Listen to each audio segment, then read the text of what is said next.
तोड़ के कोई गिरेगा नहीं।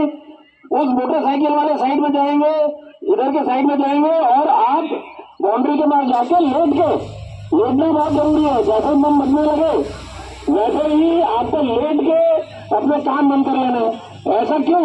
क्योंकि जब बम कोई भी बम यदि विस्फोट होता है तो वो उसके जो स्पिंटर्स हैं वो हॉरिजॉन्टल आगे जाते हैं, वो फैलेगा, उसका प्रसार होता है। बम में आपने देखा होगा फैलेगा। तो जब आप यदि ऊपर की तरफ खड़े रहेंगे तो बम का कोई ना कोई स्पिंटर आपको जरूर चोट पहुंचाएगा। जब आप लेट जाएंगे तो वो नीचे से ऊपर की तरफ जाएगा तो चारों तरफ फैल जाएगा, उससे आपको चोट नहीं पहुंचेगा। इसी दौरान हमारे जो इंस्पेक्टर साहब ने जिसको लगाया होगा इस टायर में भी आग लगा देंगे और जो हमारे फायर ब्रिगेड वाले हैं वो अपना एक लाइव डेमो करेंगे, एक्सटिंग्विशर पे बिछाएंगे और कुछ हम पानी डालेंगे आग बुझाने के लिए। ठीक है ना, दोनों आप काम कर लेंगे, पानी भी और फायर एक्सटिंग्विशर है कोई एक साइड से। तो फिर वो कहाँ एम्बुलेंस नहीं आवा क्या? नहीं, अरे सर किसी प्राइवेट से किसी को बुला लो, किसी अस्पताल का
फोटो खींचो।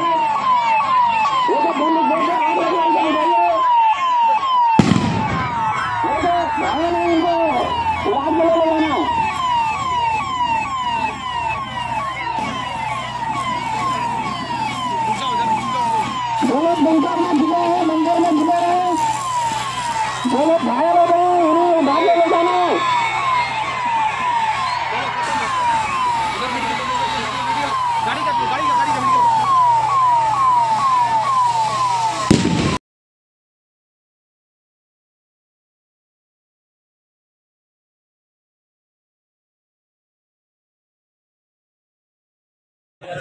आनी है इस टाइम तो उसकी एक तैयारी थी।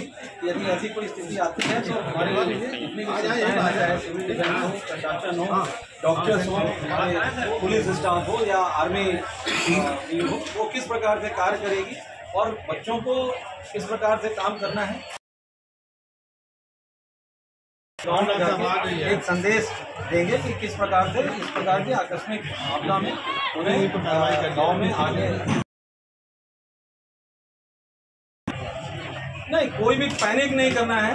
हमें किसी भी पैनिक नहीं करनी। भाई हमारे ऊपर हमला हुआ था एक देश के द्वारा और हमको इससे कोई परेशान होने की जरूरत नहीं है, ना कोई की बहुत ज़्यादा सोचने की जरूरत है। समय के साथ हर चीज़ें सारी हालत में रखना है। ये बहुत सोशल मीडिया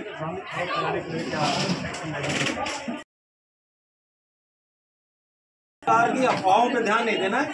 यदि संदेश होगा तो हमारे कप्तान साहब, हमारे डीएम साहब, उनकी बाइट्स आएंगी और उन्हीं की बाइट पे आपको ध्यान देना है और किसी भी प्रकार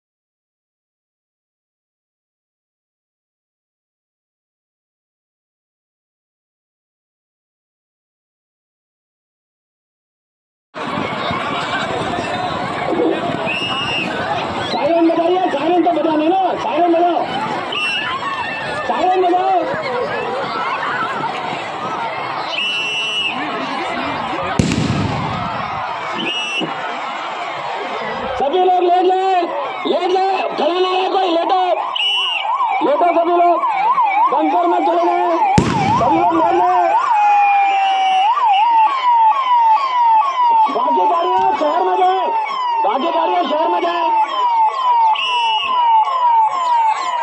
शहर में जाइए।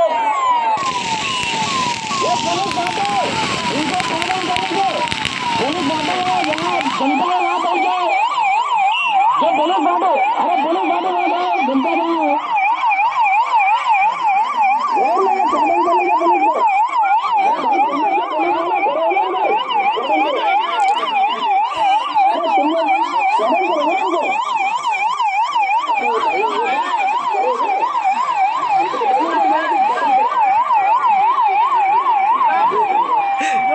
बमागिरी को इकट्ठा जाइए।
इस प्रकार की कोई आकस्मिक स्थिति आती है तो उसमें हम लोगों को किस प्रकार से इस आपदा से निपटना है, इसलिए हम लोग सभी लोग इकट्ठे होकर एक मॉक ड्रिल किए। जब ये मॉक ड्रिल हो जाती है उसके बाद फिर सभी को, चाहे हमें या आपको या आपके स्कूल स्टाफ को, ये सोचना जरूरी होता है, समीक्षा बहुत जरूरी होती है कि इसमें क्या क्या कमियां रह गई। सबसे इम्पोर्टेंट है कि ये जो ब्लीच होते हैं वो होते ही किए हैं कि ताकि आप इन कमियों को भी जान सकें, जो इस मॉक ड्रिल करने के बाद आपको ऐसा एहसास होता है तो उन कमियों को आगे हम भविष्य में दूर कर सकें। तो जो आज आप लोगों ने सीखा, अपने अपने घर, अपने अपने गांव, अपने पेरेंट्स, अपने समाज में उन चीजों को सभी को बताना है और इससे और भी जो बेहतर उपाय हो सकते हैं उसको एडॉप्ट कर रहे हैं। इसीलिए आज हम लोगों ने ये मॉक ड्रिल आयोजित की है। अभी आपने देखा कि ये जो दिन में यदि कोई इस तरह की आपदा आती है तो आपको क्या कर रहा है। अब आप सोचो तो रात में आती है तो क्या कर रहे हैं। यदि रात में कोई एयर स्ट्राइक होता है तो आपको क्या करना है। वैसे पाकिस्तान पे भारतीय एयरफोर्स ने और आर्मी नेवी ने तो रात में एयर स्ट्राइक किया, रात में होगा तो क्या करना है ये अभी नहीं बताया गया था आपको। ये दिन का मॉक ड्रिल था। रात में यदि कोई एयर स्ट्राइक करना है होती है तो यही सब काम आपको पूरे करने हैं, क्योंकि एयर स्ट्राइक का हमेशा टारगेट बड़े बड़े घर, मकान या बड़े बड़ी संस्थाएं होती हैं। तो वहां पे जो लोग रह रहे हैं यदि उससे बाहर निकल सके, उस बड़े अपार्टमेंट से, बिल्डिंग से, तो बाहर निकल जाए।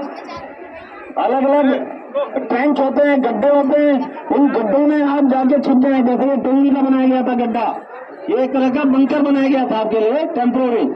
इसी तरह के जो बंकर टाइप जो ट्रेंच होते हैं उसमें हमें जाके छुप जाना है, वो सबसे सेफेस्ट होता है।